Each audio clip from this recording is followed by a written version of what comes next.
یہ فوجی رہے ہیں، یہ 11 جنگوں میں حصہ لے چکے ہیں۔ وہ تو پھر ایپسٹین فائل آئی ہیں تو پھر اور وہ ایپسٹین فائلز جو ہیں وہ پس منظر میں چلی جائیں گی۔ جو کل ہم ویڈیو میں بات کر رہے تھے، ٹرمپ دنیا میں تو تنہا نہیں ہوئے بلکہ امریکہ میں بھی تنہا ہونا شروع ہو گئے ہیں۔ اس سے قبل اس نے ایک بریف دیا تھا امریکن کانگریس کو۔ وہاں پہ تو میرا نہیں خیال کہ اتنے زیادہ آپ اداروں کو اور عوام کو بیوقوف بنا سکتے ہیں۔ روس کے سفیر کا پاکستان کے اندر پریس کانفرنس کرنا یہ ایک بہت سگنیفیکنٹ ہے۔ آپ مجھے بتائیں، سب سے آسان معاملہ نہیں ہے کہ ایران سے تیل لیا جائے؟ انہوں نے دیکھا پاکستان کہاں پھنسا ہوا ہے۔ نہیں، لیکن ان کی بھی تو ضرورت ہوگی نا سر، یورپ تو ان کی منڈی بند ہو گئی ہے نا۔ وہ صدر اتنا طاقتور نہیں ہے، وہ اپنے فیصلوں میں اتنا طاقتور نہیں ہے اور اتنا بااعتماد نہیں ہے کہ جو معلومات آپ تک پہنچائی گئی ہیں اس سے آپ کو دھوکہ دیا گیا۔ بسم اللہ الرحمن الرحیم۔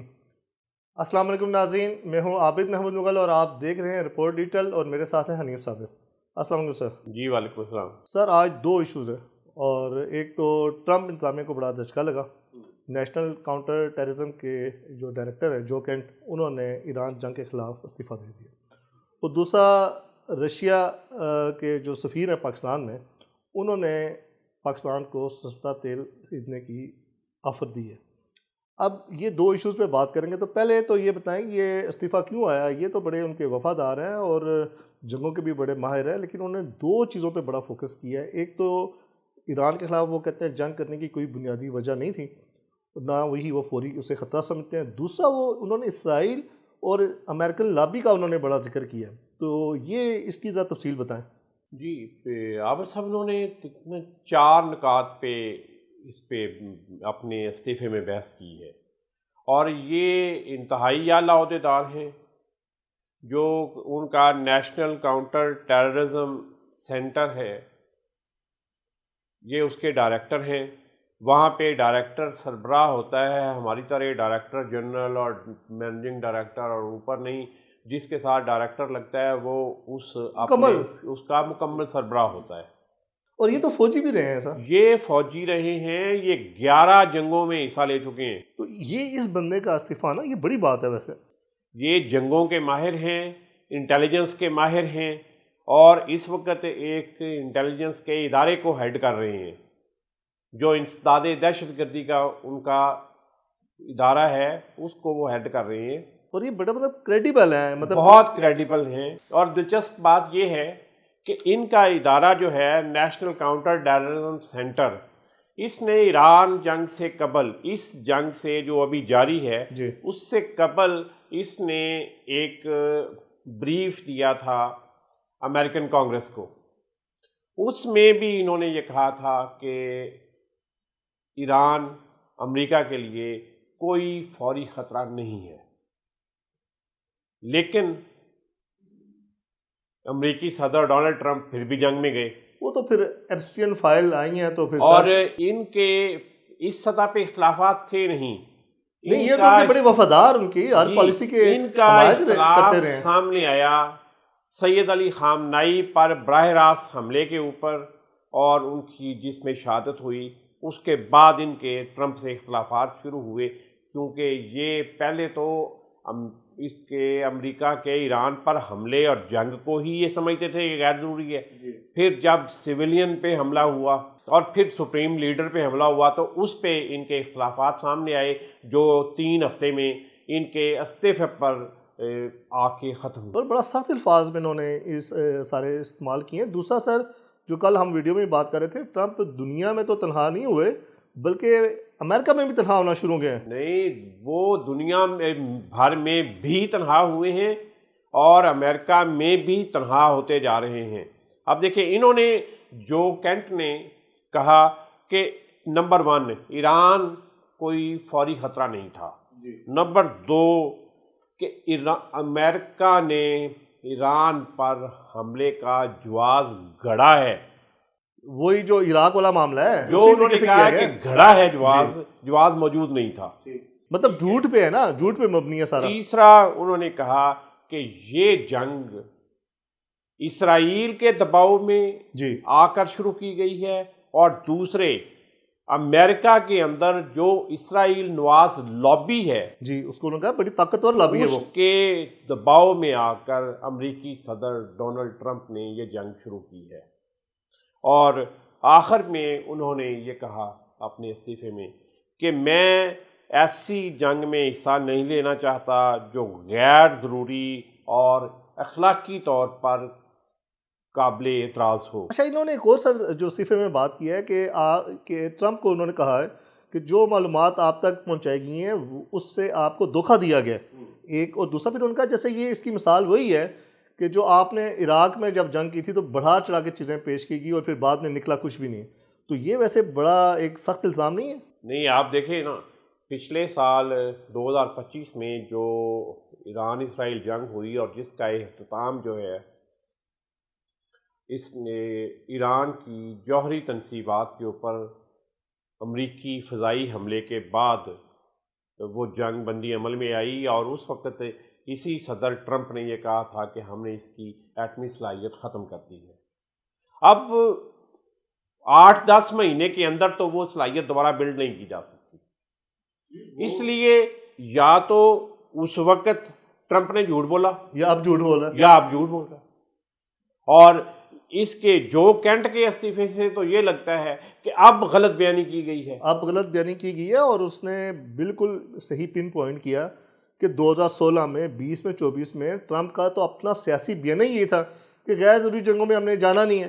تو اب اگر ٹرمپ ایک طاقتور لابی اور ایک ملک کے کہنے کے اوپر اس نے پوری دنیا کا امن والا کر دیا ہے اور امریکن عوام کا پیسہ بھی سارا وہ جھونک رہا ہے وہاں پہ، تو ظاہر ہے یہ تو اس کی سیاسی موت ہے. ابھی اس میں دو چیزیں بڑی واضح ہوتی ہیں. ایک تو یہ کہ جس کو دنیا انتہائی طاقتور صدر سمجھتی ہے اور کہتی ہے جی، وہ صدر اتنا طاقتور نہیں ہے، وہ اپنے فیصلوں میں اتنا طاقتور نہیں ہے اور اتنا بااعتماد نہیں ہے. وہ کسی کے کہنے پہ، کسی کے بلیک میل کرنے پہ، کسی کے دباؤ میں آ کر، غلط معلومات کے دباؤ میں آ کر یا غلط معلومات کو درست سمجھ کے وہ کسی ملک کے خلاف جنگ شروع کر سکتا ہے. لیکن سر یہ تو بڑا واضح ہے، پوری دنیا میں شور مچا ہوا ہے کہ ایپسٹین فائل کے بعد یہ سارے معاملات چلے ہیں. تو اس کا مطلب ہے کہ ٹرمپ کو بھی بلیک میل کیا گیا ہے. مطلب اگر ایک آپ نے امریکن پریزیڈنٹ کوئی بھی بندہ بیٹھا ہو اور اس کی کوئی فائل نکل آئے تو طاقتور لابی اس کو استعمال کریں گے. آپ کا کیا خیال ہے کہ سوشل میڈیا کے اس دور میں یہ چند روز کی جنگ یا چند ہفتے کی جنگ جو ہے وہ ان چیزوں کے اوپر پردہ ڈال دے گی؟ یہ اس طرح نہیں ہوگا. یہ ظاہر ہے کہ جنگ تو ختم ہونی ہے. جی بالکل، جنگ ابدی چیز نہیں ہے، اس جنگ نے رکنا ہی ہے.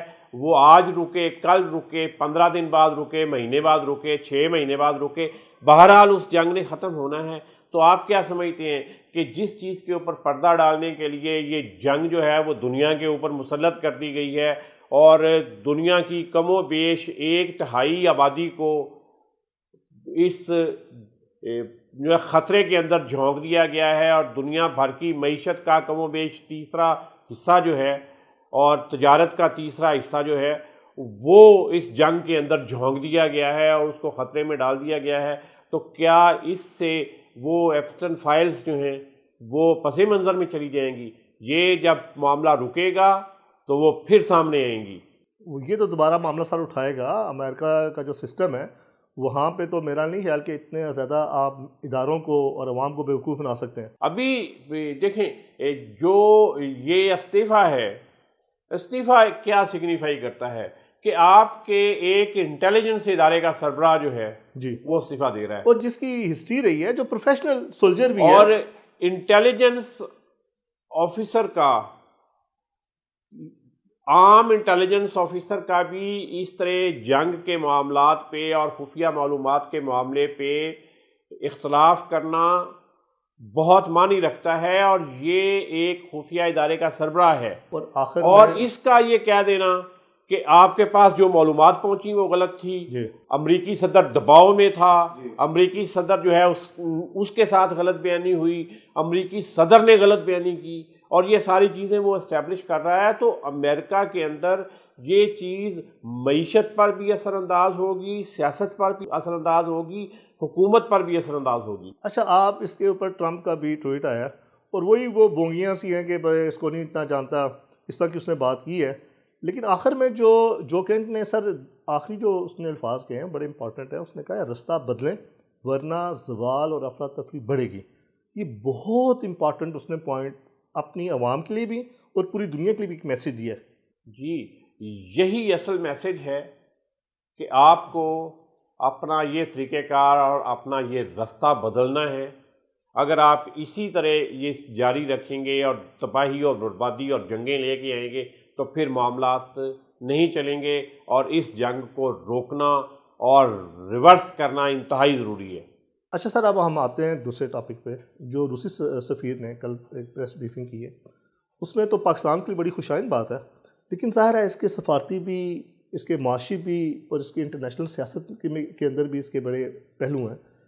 تو اس سارے کا پاکستان کیا رد عمل دے سکتا ہے اور پاکستان کو کیا فائدہ ہو سکتا ہے؟ اس میں سب سے اہم بات جو ہے، جو روسی سفیر البرٹ خوریف نے جو پاکستان کے اندر روس کے سفیر ہیں، انہوں نے جس موقع پر یہ بات کی ہے وہ موقع انتہائی اہم ہے۔ مطلب یہ سر مطلب یہ رعایتی قیمت نہیں ہے، یہ پوری جیو پولیٹیکل چینج ہے۔ جی، رعایتی قیمت پہ دینا بالکل الگ بات ہے۔ انہوں نے ایک موقع دیکھا۔ دیکھیں، سفیر نے جو بات کی اور روس کے سفیر کا پاکستان کے اندر پریس کانفرنس کرنا، یہ ایک بہت سگنیفیکنٹ ہے۔ یہ اس کا مطلب ہے کہ یہ براہ راست ان کے پریزیڈنٹ اور ان کی حکومت کی طرف سے ایک میسج ہے جو پاکستان کے عوام اور حکومت پاکستان کو دیا گیا ہے۔ بالکل، اس کا مطلب وہ ساری صورتحال کو بہت قریب سے مانیٹر کر رہے ہیں۔ انہوں نے ساری صورتحال کا جائزہ لیا، انہوں نے دیکھا پاکستان کہاں پھنسا ہوا ہے، اور پھر اس کے مطابق وہ کہتے ہیں نا کہ جب لوہا گرم ہو تو اس وقت تھوڑا مارنا چاہیے۔ انہوں نے بڑے جب انہوں نے یہ دیکھا کہ یہ پاکستان میں توانائی کے معاملات کا لوہا پوری طرح گرم ہے، یہ بالکل سرخ ہو چکا ہے، تو اس وقت انہوں نے اس کے اوپر تھوڑا مارا ہے۔ لیکن ان کی بھی تو ضرورت ہوگی نا سر، یورپ تو ان کی منڈی بند ہوگی ہے نا، سینکشنز بھی ہیں، تو ان کا اپنا بینیفٹ بھی تو ہے نا اس میں۔ ان کا اپنا بینیفٹ تو اس سے پہلے بھی تھا نا، وہ تو بڑے عرصے سے پاکستان سے کہہ رہے ہیں، بلکہ وہ عمران خان کے دور میں بھی یہ بات ہوئی کہ پاکستان اس سے تیل لینا چاہتا ہے، بڑے مذاکرات بھی ہوئے، سارا کچھ ہوا، لیکن لے نہیں سکے۔ ابھی تک پاکستان میں ایک شپمنٹ آئی ہے، ایک جہاز آیا ہے ایران سے، روس سے۔ اس کا پرابلم کیا تھا؟ اس کا پرابلم یہ ہے کہ روسی تیل جو ہے یہ زیادہ بھاری ہے، اس کے اندر سلفر کی مقدار اور باقی جو اس کے اندر وہ جو چیزیں شامل ہوتی ہیں خام تیل کے اندر، وہ بھاری ہے، اور پاکستانی ریفائنریاں جو ہیں اس کو زیادہ اچھے طریقے سے ریفائن نہیں کر سکتی، کیونکہ پاکستان تو خلیجی ممالک کا آئل ان کو اپ گریڈ کرنے کی ضرورت ہے۔ خلیجی ممالک والا تیل جو ہے یہ نسبتاً ہلکا ہے، اس میں سلفر کی مقدار اور باقی جو اس کے انگریڈینٹس ہیں اس کی مقدار کم ہوتی ہے، اس لیے اس کو ریفائن کرنا زیادہ آسان ہے۔ پہلے ہم آتے ہیں اسی پہ کہ اس نے کہا کیا، پھر یہ کہ یہ کس طرح اپ گریڈ ہو سکتی ہے، اس پہ ہم آتے ہیں۔ ایک تو اس نے یہ کہا کہ ہم پاکستان کو سستا تیل دینے کے لیے تیار ہیں، رعایتی قیمت پر تیل دینے کے لیے تیار ہیں، ایک سستا اور رعایتی قیمت پر جو مارکیٹ میں ان کی ہے اس سے بھی کم، ٹھیک۔ لیکن انہوں نے کہا کہ اس کے لیے حکومت پاکستان جو ہے وہ روس کی حکومت کے ساتھ رابطہ کرے اور ان کو براہ راست اس کے لیے اپروچ کرے، بات کرے، مذاکرات کرے۔ ہاں، پھر انہوں نے یہ کہا کہ ابھی تک روس کو پاکستان سے تیل کی خریداری یا رعایتی قیمت پر خریداری کے حوالے سے کسی طرح کی کوئی باضابطہ درخواست یا انٹرسٹ جو ہے نا، دلچسپی، وہ موصول نہیں ہوئی۔ سر اس کی پھر کچھ وجوہات بھی تو ہوں گی نا، ایک تو ظاہر ہے امریکہ ہے، خلیجی ممالک ہیں، تو پاکستان انٹرسٹ. اچھا ہر جگہ پہ امریکہ پاکستان کو ہی روکتا ہے. تو سر پاکستان ایران مان بیچ لیتا ہے رہا نا. ہے، نہیں ایران بیچ رہا ہے، چائنا کو بیچ رہا ہے، انڈیا کو بیچ رہا ہے، روس انڈیا کو بیچ رہا ہے، باقی ملکوں کو بیچ رہا ہے. اس معاملے میں ہر جگہ پہ آپ یہ آتے ہیں کہ اس معاملے نہیں میں تو اتنا جائیں امریکہ کے نیچے لگنے کی کیا ضرورت ہے. تو آج تک کیا ہوا ہے آپ مجھے بتائیں. سب سے آسان معاملہ نہیں ہے کہ ایران سے تیل لیا جائے. نہیں تو کیا یہ سب سے زیادہ مشکل کام ہے کہ آپ امریکہ کو کہیں نہیں بھائی ہم فوجی معاملات اور ان معاملات میں اور دفاعی جو ہمارے ساتھ معاملات چل رہے ہیں وہ ٹھیک ہے، لیکن معاشی معاملات میں ہمارے اوپر کیونکہ بوجھ بہت زیادہ آ رہا ہے، اس لیے ہم ایران سے تیل خریدتے ہیں یا روس سے خریدتے ہیں. آپ پاکستان کے لیے جو سب سے آسان کام ہے وہ 55 روپے لیٹر بڑھا کے عوام سے پیسے وصول کرنا آسان کام ہے. امریکہ کو آنکھیں دکھانا، خلیجی ممالک کو آنکھیں دکھانا کہاں پہ ممکن ہے؟ پھر اسی طرح یہ چلتا رہے گا نا. دوسرا انہوں نے یہ کہا کہ جو اب یہ بات زیادہ سگنیفیکنٹ ہے، جی ایک وہ تو فوری بات تھی نا کہ جی پاکستان اگر رعایتی قیمت یا کم قیمت پر تیل لینا چاہتا ہے تو وہ ہماری حکومت کے ساتھ رابطہ کرے، ہم یہ کر سکتے ہیں. صحیح.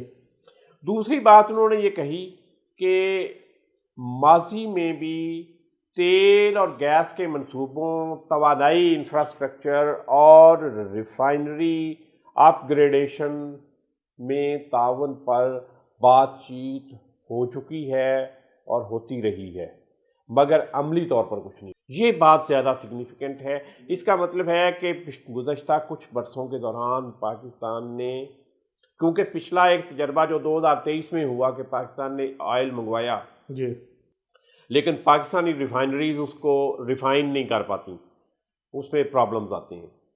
اب میں نے اس کی پوری اسٹڈی بھی کی. عید کے بعد انشاءاللہ ہم اس پہ ایک تفصیلی پروگرام کریں گے کہ پاکستان میں آئل ریفائنریاں کیا کر رہی ہیں، ٹھیک، اور ان کو بہتر کیسے کیا جا سکتا ہے اور ان کے معاملات درست کیسے کیے جا سکتے ہیں، اور ریفائنریاں اپنی گنجائش سے نصف پر کیوں چل رہی ہیں کہ ریفائنریاں پوری نہیں چلاتے، باہر سے ریفائنڈ تیل منگاتے ہیں. اس کے علاوہ ابھی سر تیل کی پیداوار کا بھی بہت بڑا ایشو ہے. اچھا خیر اس پہ الگ بات کریں گے. اس کے بعد اب دیکھیں اس کا مطلب ہے کہ ریفائنریز کو اپ گریڈ کرنے کے لیے بات چیت جاری ہے یا جاری رہی ہے یا رابطے یا اس پہ کوئی مذاکرات چلتے رہے ہیں. جو میرے علم کے مطابق ہے اس میں ایک ریفائنری کو اس لیول تک اپ گریڈ کرنے کے لیے کہ اس میں روسی تیل کو بھی آپ ریفائن کر کے استعمال کر سکیں، 1 سے 1.5 ارب ڈالر کی لاگت آئے گی. اور میں نہیں سمجھتا کہ یہ 1 سے 1.5 ارب ڈالر اتنا بڑا پیسہ ہے. آئل کمپنیز کے لیے تو کچھ بھی یہ تو نہیں، یہ تو آپ جن روسی کمپنیوں سے خرید رہے ہیں انہیں کہیں کہ ہم آپ کے ساتھ ایک لانگ ٹرم ایگریمنٹ کرتے ہیں، آپ ہماری ریفائنری کو اپ گریڈ کریں، ایک ریفائنری کو اپ گریڈ کرا لیں. لیکن میرے خیال میں ٹیکنیکل سر اتنا بڑا معاملہ ایشو نہیں ہوگا. اصل ایشو دوسرے ہیں جس کی وجہ سے یا جو انٹرنیشنل پریشر ہیں یا جو پاکستان کے اپنے دوسرے ممالک کے ساتھ تعلقات ہیں شاید وہ اثر انداز ہو رہے ہوں گے. اچھا ایک چیز انہوں نے اور کہی روسی سفیر نے، یہ آخری پوائنٹ میں ڈسکس کروں اس کے بعد پھر ہم آپ کے سوال پہ آتے ہیں. انہوں نے کہا کہ پاکستان کے لیے اب ضروری ہے کہ پاکستان توانائی کے متبادل راستے تلاش کرے. یہ کام جو پاکستانی گورنمنٹ کو کرنا چاہیے روسی سفیر کہ آپ اس کا متبادل تلاش کریں. جو ابھی تک پچھلے 70 سال سے ہم لے رہے ہیں جی خلیجی ممالک سے اور کچھ دوسرے ممالک سے، اس کی بجائے نہیں تو عالمی منڈیاں نا سر، کیا خلیجی ممالک باقی ملکوں سے اپنی تجارت کے لیے سامان نہیں لیتے؟ تو یہ تو اپنے اپنے مفادات کی بات ہے نا. نہیں تو ہمیں اپنا مفاد ہی پیش نظر رکھنا تو چاہیے. روسی سفیر ہمیں بتائیں گے ہمارا مفاد کیا ہے. ابھی تک تو دیکھیں روس سے معاملات تو اس لیول پہ بھی ہیں کیونکہ روس سے تیل کی پائپ لائنز اور وہ سارا جو ہے ادھر سینٹرل ایشین سٹیٹس تک موجود ہے. تو اس پہ پاکستان نے کام کیا ہوتا تو ابھی تک شاید آئل پائپ لائنز جو ہیں وہ ہی بچ چکی ہوتی اور آپ جہازوں کے بجائے پائپ لائنز کے ذریعے ہی تیل روس سے حاصل کر سکتے تھے. اب بھی ان سارے معاملات پہ جیسے ابھی گزشتہ کوئی 15 سال سے یہ بات چیت چل رہی ہے آئل پائپ لائن کی اور گیس پائپ لائنز کی کہ وہ سینٹرل ایشیا سے آئیں گی، لیکن افغانستان درمیان میں اس طرح پھنسا ہوا ہے کہ وہ عملی طور پہ ممکن نہیں ہے کہ آپ کہیں سے اس کو بائی پاس کر کے باہر سے لے ایران کی گیس پائپ لائن کیوں نہیں آپ نے کی؟ ایران کے ساتھ بھی تو معاملات بڑے لمبے چل رہے ہیں نا. تو معاملہ یہ ہے نا، اگر یہ کہہ رہا ہے کہ ٹرمپ کو بھی انٹرنیشنل جو لابیز ہیں وہ اتنی تگڑی ہیں کہ وہ جنگ کروا سکتی ہیں، تو پاکستان پھر کیا کس کھیت کی ملی ہے؟ او بھائی آپ دیکھیں اس وقت کیا چل رہا ہے. چین جی پاکستان اور افغانستان کے درمیان جنگ بندی کرا رہا ہے، اس کی کوشش کر رہا ہے. پاکستان سعودی عرب اور ایران کے درمیان صلح کرا رہا ہے. سعودی عرب ایران اور امریکہ کے درمیان صلح کرانے کی کوشش کر رہا ہے کہ یہ جنگ بند ہو جائے. یہ سفارتکاری تو اس طرح کا کام ہے کہ جو کام ہم نے ادھر افغانستان میں کرنا ہے وہ چین کے سپرد ہے، ہم آگے سعودی عرب کے ساتھ ہیں، سعودی عرب آگے امریکہ کے ساتھ اور ایران کے ساتھ، اور پاکستان ایران اور سعودی عرب کے ساتھ انگیجڈ ہے. یہ سفارتکاری کی دنیا اسی طرح کی ہے. ہوتا یہ ہے کہ آپ کو اپنے مفادات کے لیے، اور معاشی مفاد آپ کا سب سے بڑا مفاد ہے. ظاہر ہے ہر ملک کسی طرح فیصلے کرتا ہے، کیونکہ آپ کی کمائی ہوئی دولت، آپ کا کمایا ہوا پیسہ، لوگوں کے ٹیکس کا پیسہ باہر سے خریداری میں ملک سے باہر جاتا ہے. سر دیکھیں انڈیا نے ابھی تک امریکہ کے ساتھ بہت زیادہ اس کا ٹرمپ نے مذاق بھی اڑایا، کبھی 5 کہہ رہے، کبھی 6 اور کبھی 10 11 تک بھی پہنچا، لیکن انڈیا نے اپنے مفادات کو ترجیح دی. آج بھی انڈیا روس سے تیل لے رہا ہے، اور نہیں وہ روس سے تیل نہیں لے رہا. اس علاقے میں کیونکہ ایسی ریفائنریز نہیں ہیں جو روسی تیل کو ریفائن کریں، تو انڈیا نے وہ ریفائنریز بنائیں، اور انڈیا خام تیل روس سے منگواتا ہے، اس کو ریفائن کرتا ہے، اور وہ تیل دوسرے ملکوں کو بیچتا ہے آگے. ایسا کما رہا ہے. تو یہ کام پاکستان نہیں کر سکتا. کر سکتا ہے لیکن کیسے کرے؟ تو کرنا چاہیے نا، ان معاملات پہ کرنا چاہیے. یہ جو ہے نا سفارتکاری، اور اس میں اتنا ڈیلے کہ آپ ایک موضوع پہ مذاکرات شروع کرتے ہیں اور وہ 15 سال فائلیں ادھر سے ادھر اور ادھر سے ادھر، ایک ملک سے دوسرے ملک، دوسرے سے تیسرے ملک. سر پھر مان لینا یہاں پہ بھی طاقتور لابیز ہیں، وہ فیصلے نہیں کرنے دیتی. تو پھر آپ طاقتور لابیز کے، ہاں صرف یہ ہے یہاں پہ کوئی جو کینٹ نہیں ہے جو ریزائن دے کہ جناب وزیر اعظم آپ کا یہ فیصلہ درست نہیں ہے، اللہ حافظ. بھئی یہاں پیدا ہونے چاہیے جی ملکی مفاد کو، عوامی مفاد کو، لوگوں کی بہتری کو مد نظر رکھنا پڑے گا، اور اس طرح کے فیصلے کرنے پڑیں گے. اور یہ جو روسی سفیر نے کہا ہے نا، یہ پریشر یہاں پہ بڑھے گا. اس نے بڑی عوامی امنگوں کے مطابق یہ بات کر دی ہے کہ آپ باہر سے مہنگا تیل لینے کی بجائے آپ ہم سے لے لیں. اچھا آپ خام تیل نہیں لے سکتے تو میرا خیال ہے کہ روس جو ہے وہ ریفائنڈ تیل بھی بیچتا ہوگا، تو آپ وہاں سے ریفائنڈ تیل منگا لیں اگر وہ سستا دیتے ہیں. معاملہ پھر نیتوں کا آ جائے گا. بہرحال ناظرین دیکھیں جو کینٹ کے استعفے کے بعد امریکہ اور ایران جنگ کیا رخ اختیار کرتی ہے، اور پاکستان روسی سفیر کی پیشکش سے کیسے فائدہ اٹھاتا ہے. دیکھتے رہیں رپورٹ ڈیٹیل. چینل کو لائک سبسکرائب کریں اور کمنٹ میں بتائیں کہ آپ کو ویڈیو کیسی لگی. پاکستان زندہ باد.